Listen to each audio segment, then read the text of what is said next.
Hello students, मैं शशांक आपका स्वागत करता हूं अड्डा जुडिशरी के चैनल पर। कैसे हैं आप सब लोग? उम्मीद करता हूं कि आप लोग अच्छे होंगे और लगातार अपने एग्जाम्स की तैयारी कर रहे होंगे।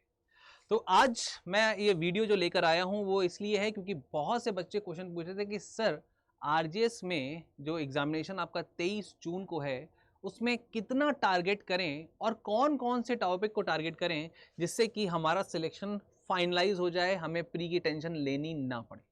तो आज ये जो वीडियो है ये बेसिकली आपका इसीलिए ही है कि जिस तरीके से अभी आप प्रिपरेशन कर रहे हो, चाहे आप लॉ को ज्यादा पढ़ रहे हो, लैंग्वेज को ज्यादा पढ़ रहे हो, पर ओवरऑल आपको जो कट ऑफ निकालना है या आपका ओवरऑल कितना कट ऑफ एक्सपेक्टेड हो सकता है, कैसे इसको निकाला जाता है, एज सच इसका कोई फिक्स रूल तो नहीं है। बट आप इस बात को ध्यान रखेंगे, ट्रेंड्स को हम लोग देखते हैं, ट्रेंड्स किस तरीके से चलते हैं उसको हम लोग देखेंगे। तो क्वेश्चन जो बच्चों का था वो ये था, आरजीएस के एग्जाम में कितना टारगेट करें।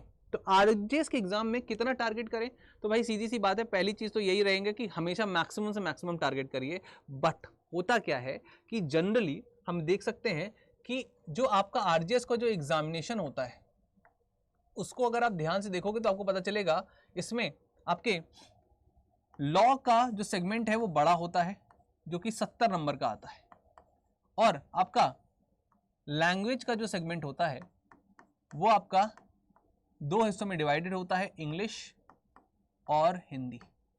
इंग्लिश और हिंदी।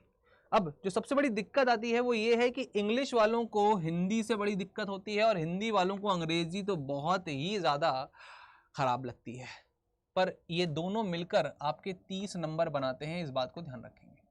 अब पिछले साल के ट्रेंड अगर आप देखोगे तो आपको पता चलेगा कि इसका जो कट ऑफ गया था लास्ट 2021 का वो 72 गया था। अब 72 अगर आपका कट ऑफ जाता है तो हम मान के चलते हैं कि हर साल जो है 10% के इंक्रीमेंट से ही, मतलब हर साल का मतलब जब भी एग्जामिनेशन हो रहा है उसमें 10% का इंक्रीमेंट एक्सपेक्टेड रहता है। मतलब आपका कह सकते हैं अगर 100 नंबर का पेपर है तो 5 से 7 नंबर या 10 नंबर मैक्सिमम आपका इंक्रीज हो सकता है कट ऑफ। ये एक ट्रेंड बन गया है। रीजन क्या है इसके ट्रेंड का? क्योंकि 2021 में जो पेपर हुआ था उसमें जो ग्रेजुएट्स थे वो भी इसमें इन्वॉल्व थे, ठीक है। अब 2022 के भी इसमें इन्वॉल्व होंगे, 23 के भी इसमें इन्वॉल्व होंगे, 24 भी आप कह सकते हैं भर सकते हैं क्योंकि वो अपेयरिंग वाले हैं। तो आप कह सकते हैं कॉम्पिटिशन तो बढ़ा ही है।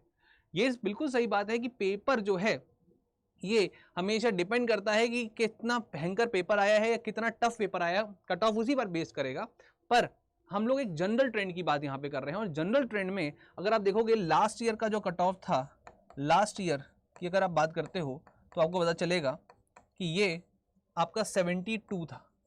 तो इस बार अगर इसका 10% निकाल लोगे तो आपको पता चलेगा 7.2, तो 7.2 मान के चलिए 79 कट ऑफ जो है इतना ज्यादा आपको करना होगा, सीधी सी बात है। तो यहां पर हम मान के चल सकते हैं कि अगर आप 75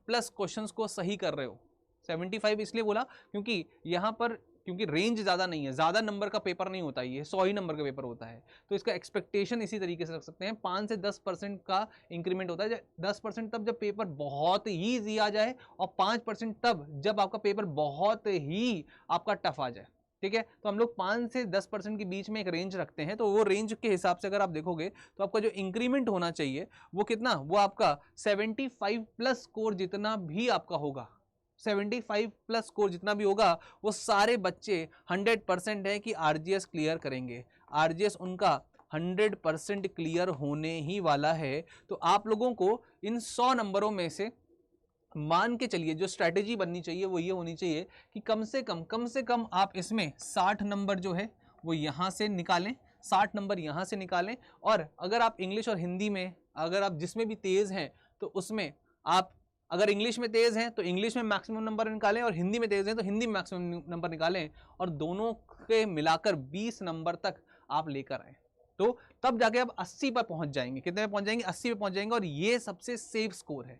अब देखिए 80 क्वेश्चन तो आपने सही किए हैं, क्योंकि इसमें निगेटिव मार्किंग नहीं होती, तो आप 20 क्वेश्चन में तुक्के भी मार के आ सकते हैं। तो ये सबसे खास बात है। तो ओवरऑल आपका जो टारगेट होना चाहिए, ओवरऑल जो टारगेट होना चाहिए वो आपका,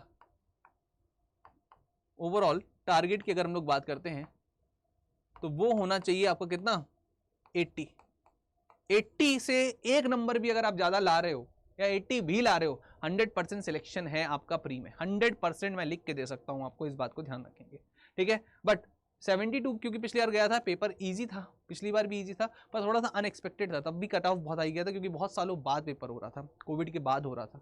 हाँ, इस बार भी उम्मीद है कि ज़्यादा कट ऑफ इंक्रीमेंट तो नहीं देखने को मिलेगा, बट ये है कि यस 80 अगर आप ले आते हो तो आप किसी भी एग्जामिनेशन में देख लो आप इजीली पेपर कर पाओगे। पर अगर आप 75 के प्लस भी हो तो भी आप अपने आप को मान के चलना कि यस यू आर 100% श्योर कि आपका प्री निकल चुका है, मेंस की तैयारी शुरू कर देंगे। अब इसको करेंगे कैसे? आप हमारी जुडिशरी की जो टेस्ट सीरीज है वो ले सकते हैं। लेने का तरीका कुछ खास नहीं, सीधा सा फंडा है।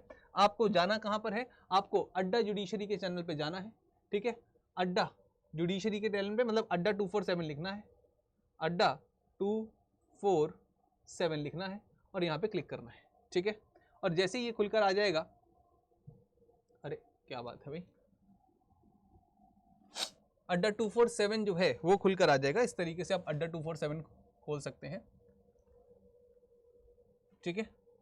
और इसके बाद यहाँ पे क्लिक कर सकते हैं और यहाँ पर जाकर आप अलग अलग गवर्नमेंट एग्जाम की तैयारी में PCS जे जुडिशरी ले सकते हैं। और यहाँ पर है आपके पास वो सारे के सारे बैचेस, ठीक है? आया समझ में ये चीज़? तो ये बहुत इंपॉर्टेंट है आपके लिए समझना कि कौन कौन से बैचेस आप ले सकते हो। तो यहाँ पर आपको जाना है जुडिशरी में और यहाँ पे स्टेट जुडिशरी में, और ये आपके बैचेस हैं। जस्टिस बैच है जो कि आपके फाउंडेशन के लिए है। ऑल जुडिशरी बैच जो है काफ़ी ज़्यादा सस्ते में चल रहा है, 75% डिस्काउंट चल रहा है, राइट टू सिलेक्शन ऑफर चल रहा है। और ये है आपकी वो टेस्ट सीरीज जो कि आप राजस्थान स्पेशली ले सकते हैं, ठीक है? और अगर आप लोगों को रैपिड रिवीजन करना है, अगर आप लोगों को रैपिड रिवीजन करना है तो भाई सीधी सी बात है, आपको मेरे साथ जुड़ना है Monday to Friday. Monday to Friday आप मेरे साथ जुड़ सकते हैं 12 बजे। राजस्थान स्पेशल 12 से 1 जो क्लास है ये आपकी RJS जुडिशरी स्पेशल क्लास होती है और इसमें हम लोग रैपिड रिवीजन कर रहे हैं। इसमें हम लोग रैपिड रिवीजन कर रहे हैं। किसका कर रहे हैं? अभी CRPC का कर रहे हैं, इसके बाद आने वाले टाइम पे IPC और इंडियन एविडेंस एक्ट का भी करेंगे। और इसके साथ साथ अगर आप फाउंडेशन बैच पढ़ना चाहते हैं, मैं पढ़ा रहा हूँ भारतीय साक्ष्य अधिनियम, और ये मंडे टू फ्राइडे चलती है। और ये मंडे टू फ्राइडे जो क्लास है ये आपकी 9 बजे से 10 बजे तक चलती है। तो इसको भी आप ले सकते हैं अगर अपने फाउंडेशन को क्लियर करना है, क्योंकि अब आने वाले समय में भारतीय साक्ष्य अधिनियम ही आपके एग्जामिनेशन में आने वाला है। तो उम्मीद करता हूं कि आप लोगों का टारगेट अब फिक्स हो चुका होगा, कैसे तैयारी करनी है, कितने नंबर टारगेट करने हैं अपने प्री के एग्जामिनेशंस में, और कैसे टेस्ट सीरीज में आपको अच्छे से अच्छे नंबर लाने हैं, कैसे उसको डिवाइड करना है, ये आपको समझ में आ गया होगा। तो इसी तरीके की वीडियोस जो है मैं बनाता रहूंगा। जो आप बच्चों के क्वेश्चन आते रहते हैं मैं उनको बनाता रहता हूं, तो आप लोग जो भी क्वेश्चन है वो सब पूछ सकते हैं। हम लोग इस पर आपके वीडियोस बनाकर आपके आंसर्स देते रहेंगे। तब तक के लिए जय Hind and do join my class. Thank you.